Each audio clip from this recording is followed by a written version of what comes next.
Assalamualaikum warahmatullahi wabarakatuh. Bismillahirrahmanirrahim. Alhamdulillahirabbil alamin wa bihi nasta'in ala umuri dunya waddin. Asyhadu an la ilaha illallah wahdahu la syarikalah wa asyhadu anna Muhammadan abduhu wa rasuluh. Allahumma shalli ala Muhammad wa ala ali Muhammad. Rabbi yassir wa la tu'assir rabbi tammim bil khair. Rabbi shrah li sadri wa yassir li amri wahlul 'uqdatam min lisani yafqahu qawli.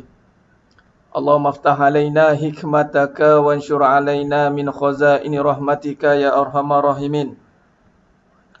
Al-Malikul Quddusus Salamul Mu'minul Muhaiminul Azizul Jabbarul Mutakabbir. Subhanallah ya amma yushrikun. Wallahul Khaliqul Bari'ul Musawwirul lahul asmaul husna. Yusabbihu lahu ma fis samawati wal ardi wa huwal azizul hakim. Wala haula wala quwwata illa billahil aliyil azim. Wala manja minallah illa ilaih. Amma ba'du. Sidang penonton, sidang jemaah mata Allah Subhanahu wa taala. Mudah-mudahan kita semua tergolong dalam golongan hamba-hambanya yang benar-benar bersyukur. Amin ya rabbal alamin. Alhamdulillah.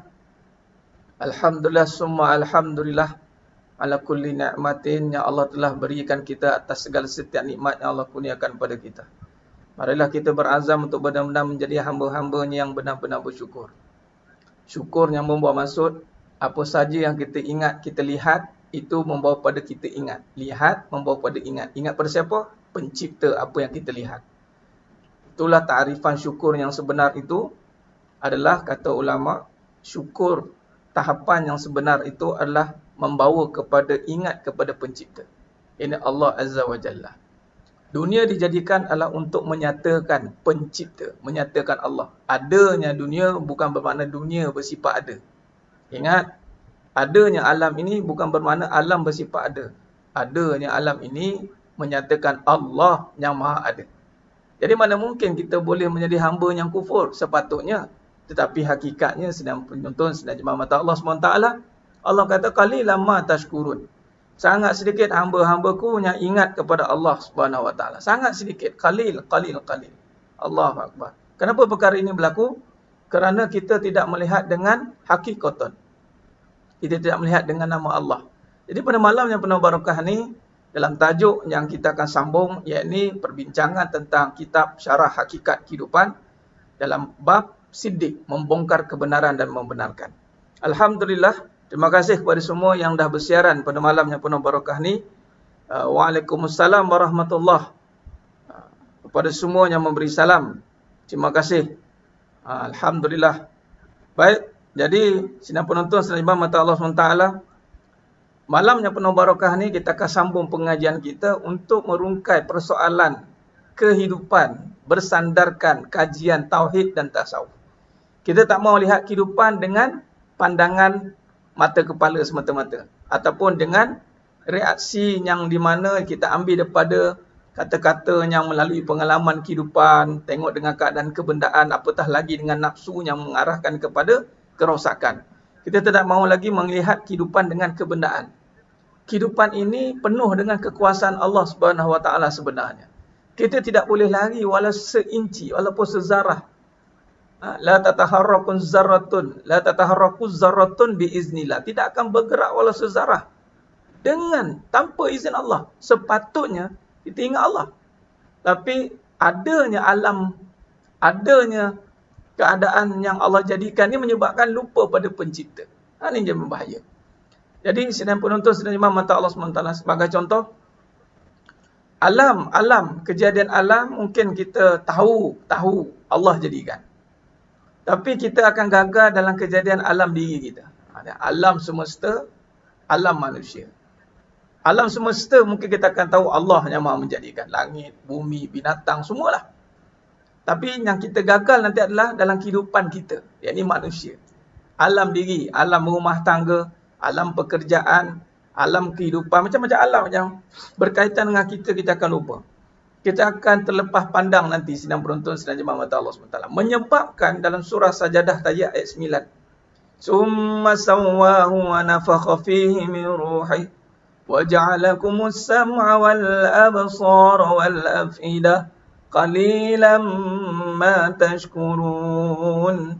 Ketika Allah tiupkan roh dalam jasad kita ni, Allah jadikan penglihatan, Allah jadikan pendengaran. Qalilan ma tashkurun. Sangat sedikit hamba-hambaku yang bersyukur. Mana yang ingat kepada Allah SWT. Sikit sangat hamba-hambaku yang ingat. Sebab apa? Terhijab dia daripada melihat dengan mata hati. Qulubul la yafqahuna biha. Tidak melihat dengan mata hati. Kita banyak melihat dengan mata kepala, kebendaan.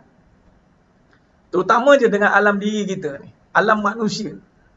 Kita lihat alam kerjaan contoh, alam pekerjaan, alam kehidupan, alam perniagaan, alam perkahwinan, kita akan nampak semua kita. Kita lupa bahawa Allah SWT, Allah SWT melihat akan setiap kejadian ni dengan kekuasaan Allah SWT menjadikan. Tapi kadang-kadang kita lupa sedang penonton sedang ibadah mata Allah SWT. Bukan kadang-kadang lupa, malah selalu kita lupa.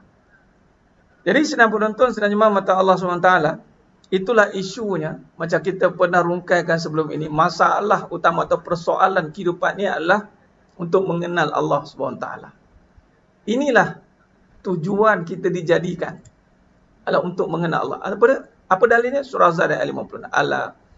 Allah jadikan surah Zariyat ayat 56, "Wa ma khalaqtul jinna wal ins illa liya'budun." Tidak, Allah jadikan jin dan manusia semata-mata hanya untuk menyembah Allah. Mana mungkin menyembah tapi tidak mengenal. Maka tujuan kejadian ini adalah untuk mengenal Allah SWT. Jadi sedang penonton sedang jemaah mata Allah SWT. Khair. Jadi Alhamdulillah pada semua yang dah bantu share banyak-banyak sikit, bagi dapat pahala lagi banyak. Alhamdulillah. Biar ramai lagi yang akan dapat manfaat. Ramai yang dapat manfaat daripada perbincangan kita yang penuh barakah pada malam ni, insya-Allah. Baik, bagi yang dah ada kitab, boleh rujuk perbincangan kita dalam perbahasan bab sidik, insya-Allah. Dalam bab sidik, okey.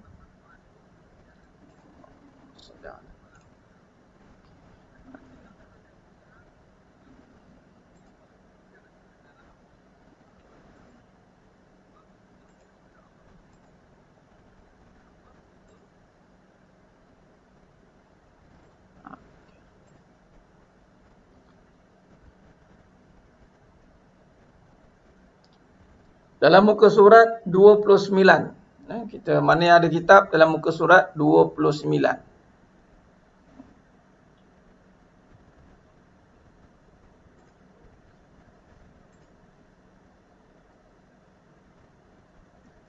Allahumma salli ala Muhammad wa ala ali Muhammad.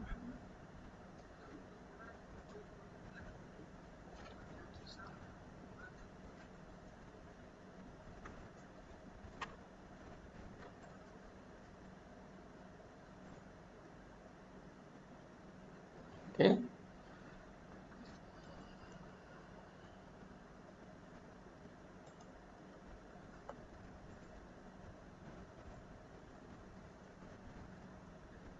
Macam mana nak alihkan perempuan? Sekejap ya.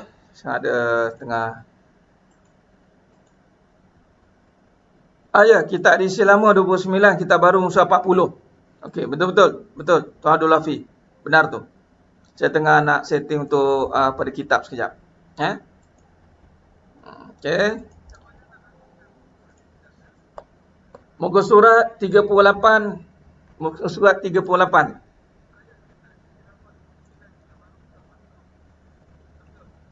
Okey. Baik, alhamdulillah. Sekejap Okey. Baik. Maaf, okey.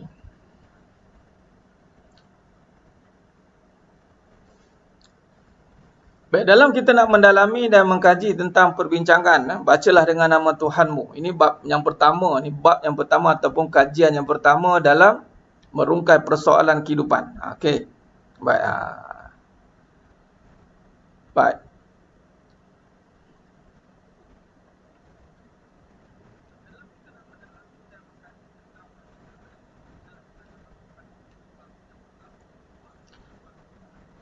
Baik, semalam kita dah sentuh tentang bagaimana dua ayat yang penting, yang mana memberi kesan dalam perbincangan kita ni sedang penonton, sedang jemaah mata Allah SWT.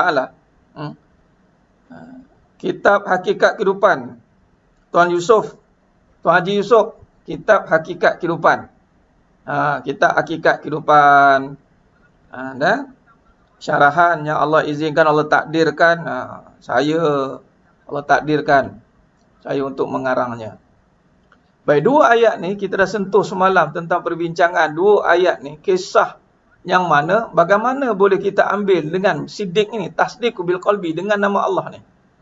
Sebab ianya bermula apabila kisah Nabi Adam AS, kita buat ulang kaji, murajaah. Bila kata perbincangan ini dimulakan dengan kisah Nabi Adam AS, yang mana Allah nak jadikan Nabi Adam AS, wa iz qala rabbuka lil malaikati inni ja'ilun fil ardi khalifah. Kemudian malaikat pun tanya, qalu ataj'alu fiha may yufsidu fiha wa yasfiku dima aw nahnu nusabbihu bihamdika wa nuqaddisu lak qala inni a'lamu ma la ta'lamun. Allah jawab dengan surah ayat Al-Baqarah 31. Wa 'allama Adamal asma'a kullaha summa 'aradahum 'alal malaikah. Tu ayat dia. Maka bila kata hidup ini bermula sebab apa? Dengan nama. Bacalah dengan nama Tuhanmu. Sebab sedang penonton, sedang jemaah mata Allah SWT, dia ada kaitan dengan kisah. Ini dia ilmiah sikit. Ilmiah ni maksudnya dia ada kajian sikit, jadi boleh berikan tumpuan lah. Jadi bila lihat daripada kisah Nabi Adam AS ni, kemudian apa kaitan dengan kisah Nabi Muhammad SAW? Kaitannya adalah permulaan cerita kehidupan itu adalah dengan nama Allah. Cuba tengok dan surah Baqarah ayat 31. Wa 'allama Adamal asma'a kullaha, nama-nama benda. Baik, nama-nama benda itu asma'a kullaha. Yang ini tidak dapat pada malaikat dan jin, ilmu ni. Hanya ada pada khalifah yang dimulakan ataupun yang dibawa oleh Nabi Adam AS dan para Nabi dan para Rasul. Ketika itulah Nabi Adam AS explain semua perkara tentang nama-nama yang ada di alam jagat raya ni. Dan nama yang tertinggi itu adalah nama Allah Azza wa Jalla. Nama Allah Azza wa Jalla itu permulaan bagi seluruh nama. Tidak boleh ada nama makhluk sebelum ada nama Khalik. Jadi nama Allah itu huwa awal. Dialah yang awal. Dialah yang permulaan tanpa dialah yang mula tanpa ada permulaan. Wa akhir, dialah yang akhir tanpa ada pengakhiran. Maka kita hanya ada di tengah-tengah. Dan ini dalil ini dikuatkan lagi dengan kisah Nabi Muhammad SAW. Itu Nabi yang terakhir, Khatamul Anbiya. Khatamul Anbiya. Khatamul Anbiya, penutup bagi segala Nabi, itulah Nabi Muhammad SAW, yang mana Nabi Muhammad SAW itu adalah kekasih Allah, Habibullah. Dan kita beruntung menjadi umat Nabi SAW. Dan Allah SWT memilih Nabi Muhammad SAW itu menjadi kekasihnya. Dan dimulakan wahyu yang pertama turun kepada Nabi Muhammad SAW itu adalah Iqra' bismi rabbikal ladzi khalaq. Bacalah dengan nama Tuhanmu pada segala kejadian. Ataupun bacalah dengan nama Tuhanmu yang menjadikan seluruh kejadian. Nampak? Jadi sedang penonton, sedang jemaah mata Allah SWT, itu perbincangan tidak habis di sini saja. Perbincangan ini perlu dikembangkan, dihayati, dikupas, dan malah kena diterjemahkan dalam kehidupan. Apa yang dimaksudkan dengan perbincangan ini? Ramai manusia nak cari solusi kehidupan. Nak berjaya, nak hidup bagus, nak hidup orang sebut kaya dan berjaya, sebut nama, nak rezeki, nak sayang. Tapi tidak mula dengan nama yang sebenar. Kita sebut tapi tidak mula dengan yang benar. Ini masalahnya. Tidak mula dengan yang benar. Ini masalahnya, sedang beruntung, sedang jemaah mata Allah SWT. Maka kalau kita lihat, dua kisah ini, dua kisah besar ni, dia bukanlah kisah biasa. Dua kisah ini adalah kisah yang sangat besar dan ia memberi pelajaran dan kefahaman kefahaman yang mendalam dan menyeluruh tentang bagaimana membina kehidupan yang cemerlang dunia dan akhirat. Dua-dua. Dikompilasi dua surah ini dan dua cerita ini. Kisah Nabi Adam AS dan kisah Nabi Muhammad SAW. Ini ceritanya yang luas tafsirannya. Dan kita selamat sebab kita nak kaji kehidupan bersandarkan Nabi. Itu yang selamatnya kita. Kita tak nak kaji tengok orang. Kita kena tengok Nabi. Adapun Nabi juga manusia. Sebab tu Allah jadikan Nabi di kalangan manusia. Sebab nak menjalani banyak kehidupan yang kita kena lalui. Penonton sedang jemaah mata Allah SWT. Baik, maka di sini, berapa ramai hari ini kalau kita renung, nak melihat kehidupan, nak berjaya. Tapi kita tidak menggunakan Al-Quran sebagai panduan. Sebab tu Al-Quran ni, dia bukan sekadar bacaan sebutan. Dia adalah bacaan yang hanya difahami oleh orang yang zalikal kitabul la raiba fi hudal lil muttaqin. Al-Quran itu hudal lil muttaqin. Dan dia mesti bermula zalikal kitabul la raiba fi, tiada keraguan. Itu Al-Quran. Al-Quran bermula bagi yang tiada keraguan. Dan hidup ni kan banyak keraguan. Hidup ni kan banyak keraguan. Itu ragu, rezeki ragu. Macam-macam keraguan. Malah belum lagi masuk dengan perbincangan tentang iblis ini. Jadi, untuk menghilangkan keraguan itu, mestilah bermula dengan nama Allah. Dengan kebenaran. Hanya dengan kebenaran sahajalah boleh menghilangkan segala keraguan. Jadi, sedang penonton, sedang jemaah mata Allah SWT. Persoalannya, bagaimana nak terjemahkan Al-Quran itu dalam kehidupan. Itu persoalannya. Itu persoalan yang kita kena hayati. Dan malam ni, Alhamdulillah. Malam ni, kita mengkaji semula kehidupan. Kita bukannya mengkaji Al-Quran detail tau. Kalau kaji Al-Quran, tak terkaji. Sebab Al-Quran ni subhanallah, kalamullah. Al-Quran tu kalamullah. Tiada ilmu manusia yang mampu memahami, menghayati, melainkan dengan izin Allah. Allahu Akbar. Itulah Ibnu Abbas radhiyallahu an, al-mufassirin. Itu pun setelah didoakan oleh Nabi. Allahumma faqihu hafiddin wa alimna bitakwil. Sebab tu Ibnu Abbas antara dipanggil al-sultan fi mufassirin. Sebab Al-Quran bukannya bahasa manusia. Al-Quran itu adalah kalamullah. Kalamullah. Jadi, yang kita nak lihat ni adalah kajian kehidupan. Kita nak kaji kehidupan. Nampak? Kita nak kaji kehidupan. Anda kena faham tu. Kita nak kaji kehidupan sedang jemaah mata Allah SWT. Kita nak kaji kehidupan ni. Kita nak kaji dia. Apa maksud kaji ni? Kita nak merungkai segala kekeliruan ni. Segala persoalan. Ni nak kaji kehidupan. Nampak? Sidang jemaah mata Allah SWT. Sidang penonton, sidang jemaah mata Allah SWT. Baik, mari kita hayati baik-baik. Perhati dan berikan perhatian. Berikan perhatian dan berikan tumpuan. Di kajian kita ni berangkai. Berkait-kait. Dia bukan sekadar perbincangan yang sekadar dia panggil apa? Nak menaikkan semangat semata-mata, tidak. Sebagai pemberitahuan, tidak. Tetapi ini adalah menyingkapi. Bila kata menyingkapi, jadi saya mohon kepada semua ni fokus dan perbetulkan niat, sambil itu mohon pada Allah Ta'ala bagi kefahaman. Sebab kita nak rungkai, nak buka ni tabir kehidupan ni. Kalau Allah tak izinkan, tak terbuka lah. Dengar sajalah. Dengar saja, load up keluar. Tak ada apa nak faham. Malah. Sebab tu dia kena ada mujahadah. Walaupun Allah uji, kejap boleh, kejap tidak. Banyak ujian. Belum lagi ujian nak praktik lagi. Ujian nak dengar pun nak uji lah. Sebab apa? Saya nak bagi tahu sidang jemaah mata Allah SWT. Ketika mana kehidupan ni mampu dirungkai dan difahamkan dengan kebenaran. Masya Allah. Masya Allah. Anda akan berada dalam keadaan yang Ihdinas siratal mustaqim, jalan yang lurus. Dan ini sangat dibenci oleh iblis. Sebab tu bila kata nak merungkai ni, kalau kita masih duduk dalam kekeliruan dan persoalan, bagaimana nak beramal? Bagaimana? Beramal ni pula bukan sekadar beramal yang kita melihat pada syariat. Kita beramal ini ada sudut pada hakikat.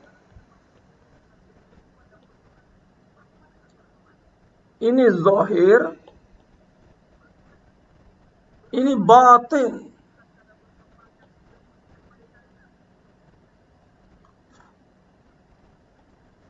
Yang mana melibatkan jiwa. Jiwa ni 100%. Malah syariat pun ini sah batal. Kalau jiwa terima atau tidak. Ni terima makam terima atau tidak. Nah, persoalan dan kekeliruan ini akan mengganggu mana? Mengganggu syariat? Tidak. Dia akan mengganggu ni. Dia akan mengganggu hakikat. Ini dipanggil allazi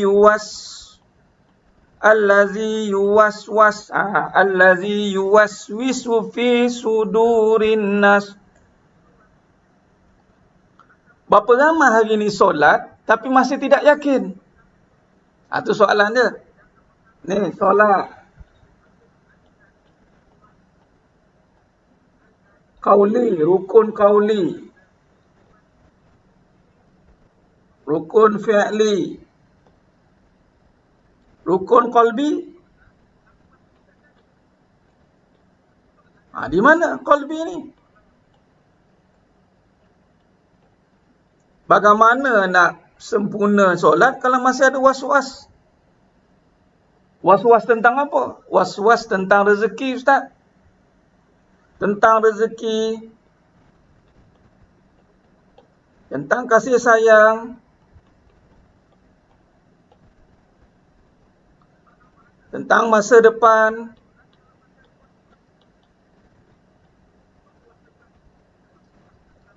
Ini persoalan kehidupan. Ini bukan duduk pada dalam solat. Sebab tu orang boleh kata solat-solatlah. Solat-solatlah Ustaz. Ini solat itu satu bab yang diselesaikan dengan qauli wa fi'li. Tapi kena ingat, solat itu didirikan tertegaknya dengan bermula dengan qalbi, niat. Rukun niat, qalbi. Jadi sidang jemaah mata Allah SWT. Alhamdulillah, benar Puan Asnah Ahmad. Saya yakin semua yang menonton ni, 200 lebih orang ni, Allah akan berikan kekuatan untuk faham. Kalau tidak mahu, mungkin dia tidak akan berada dalam live ni. Dia bukan sekadar ilmu pengetahuan. Tapi ilmu yang kita nak belajar ni, bila sebut hakikat, dia melibatkan ilmu kefahaman, faham. Kalau sekadar tahu, kita boleh ajar sampai tahu saja. Puan Zalia Harun, solat yang susah nak khusyuk, ya? Susah nak khusyuk sebab khusyuk itu kerja hati. Khusyuk kerja hati.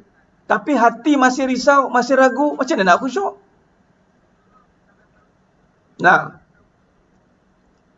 Jadi sebab tu sebenarnya mata Allah SWT, bila kita kajian kehidupan, kita nak kaji kehidupan. Sebab tu kaedahnya adalah kita kajian kehidupan bersandarkan Al-Quran. Apa betul?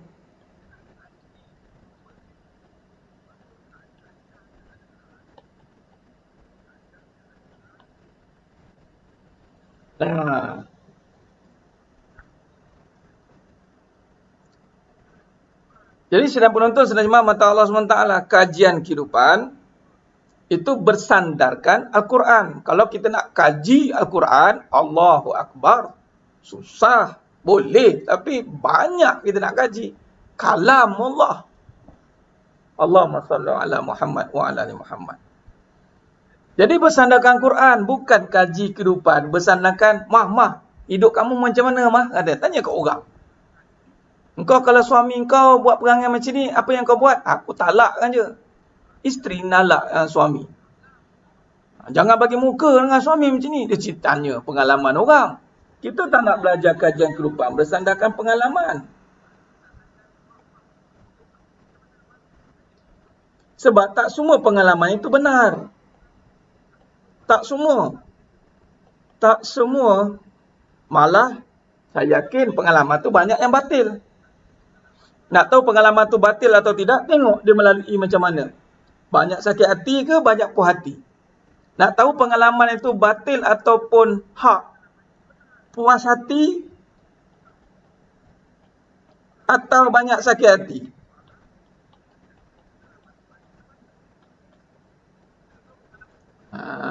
Saya senang hati, Ustaz. Ya ke senang hati? Nanti dulu. Senang hati itu dengan seronok atau dengan sedar? Banyak perbahasan dia. Pengalaman tengok drama. Itulah dia. Puan Atika Zulekha sinetron.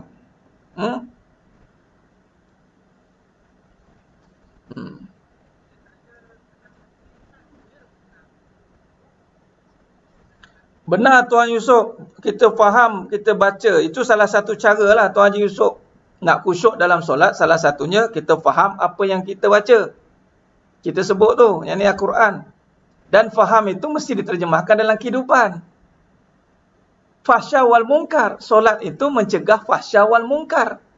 Tapi kalau solat masih syirik, kalau solat masih ragu, kalau solat masih tak puas hati, maka dia tidak faham. Orang solat, ada tukang kadang dia bergaduh ni dengan suami ni. Dia tak puas hati ni, tapi dia solat. Allahu Akbar. Dalam hati dia punya geram. Sebab tu orang yang nak jaga solat, pasti dia kena jaga hati. Dia tidak boleh ada bergaduh sebenarnya. Sebab mana boleh bawa hati yang tidak puas jumpa Allah? Sebab kita nak jumpa Allah, mesti dengan senang hati. Ini sanggup bergaduh dengan suami, tapi solat selamba, muka tak bersalah. Ataupun bergaduh dengan isteri, tapi solat muka selamba, dia tak bersalah. Ini nak jumpa Allah. Solat itu jumpa Allah. Sebab itu, orang yang benar-benar menjaga agama, yakni dengan menjaga syariat, pasti dia menjaga hakikat. Pasti dia menjaga hati. Zero pending case. Hati ni mesti berada pada zero pending case. Dia tak ada pending case.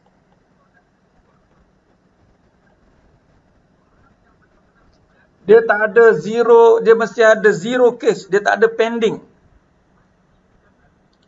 Tuan Azman kami, betul nak buat macam mana tu? Nah, macam ni lah kita kena buat. Kita kena rungkaikan persoalan ni. Kita kena rungkaikan persoalan kehidupan. Kita kena berhadapan dengan persoalan-persoalan yang menyakitkan. Ada persoalan-persoalan yang sensitif. Semalam, kemarin, ada yang inbox saya. Tanya tentang ta'adud poligami. Oh, ini soalan yang sensitif bagi orang perempuan. Sensitif bukan pada orang perempuan. Orang lelaki pun sama, sensitif. Bila sebut bab duit, oh, ini soalan yang sensitif. Kalau masih ada sensitif, tak jadi. Tuan Nash Hamidun, solat itu bukan paksa. Solat tu rela sebenarnya. Agama tu tertegak dengan rela. La ikraha fiddin, tiada paksaan dalam beragama. Sebab tu masuk Islam itu bukan dengan paksaan. Jadi kalau buat suruhan agama, jangan terpaksa. Orang yang paksa-paksa ni, dia tak faham lagi sebenarnya. Tak faham bahasa. Sebab tu dia kena paksa. Orang yang dah faham, tak perlu paksa. Dia rela. Dia rela. Contoh yang mana dah pakai tudung. Cantik dah pakai tudung kan. Yang semua ni. Wanita-wanita ni. Yang menonton malam ni insyaAllah. Dah elok-elok pakai, cuba buka tudung. Try lah sehari lah. Bukannya lama pun. Cuba besok buka tudung. Pakai skirt, cuba tengok. Nak? Mana maunya? Sebab dah rela. Dia tak ada terpaksa. Saya terpaksa je Ustaz pakai tudung ni. Nampak? Sidang penonton, sidang jemaah mata Allah SWT. Jauh perjalanan luar pengalaman. Luasnya macam mana? Luas ilmu hakikat dan mengenal sifat Allah. Benar Tuan Ustaz Murid, Tuan Muhammad. Luas yang dimasukkan itu adalah Hati kita itu tiada perkara yang meragukan. Zero pending case. Tak ada. Tak ada isu. Tak ada isu. Nampak? Sebab itu, solat tiang agama ya. Solat Imaduddin, tiang. Ingat, solat tiang agama, antara yang dipanggil elemen utama solat itu, yang termasuk dalam rukun, itu hati. Kalau hati ni tak diselesaikan, maka macam mana solat ni nak sempurna? Dan solat ini kalau tak sempurna, tak terima amalan. Nampak?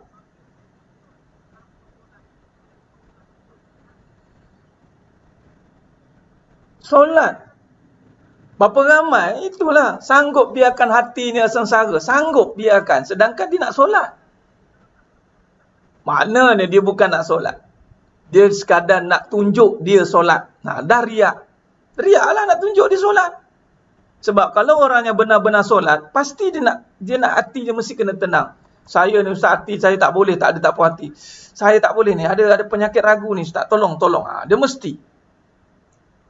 Nampak?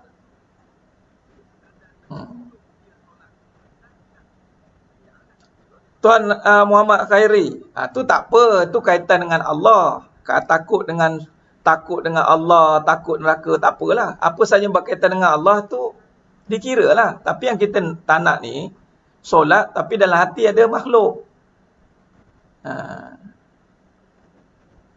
Tidak boleh ganti-ganti. Solat dengan solat lah Tuan Hanafi. Solat ganti dengan solat. Kalau macam tu senang lah, sedekah lah, tak payah solat. Sedekah je lah Ustaz.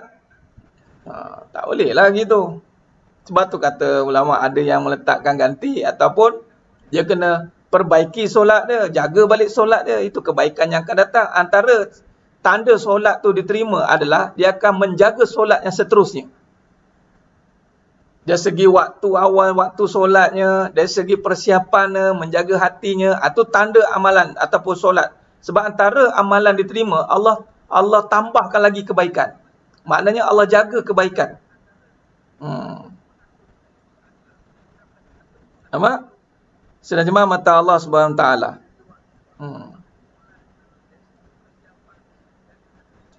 Jadi, kalau kita lihat, dia istilah saja tu Tuan An-Najahiyah. Menunaikan, mengerjakan, mendirikan. Itu istilah. Kalau ikutkan adalah, itu mengerjakanlah af'al. Setelah mengerjakan, maka dia telah menunaikan. Cara mengerjakan adalah dirikanlah solat itu. Dia kait mengait semuanya. Dia tiga tu kait mengait.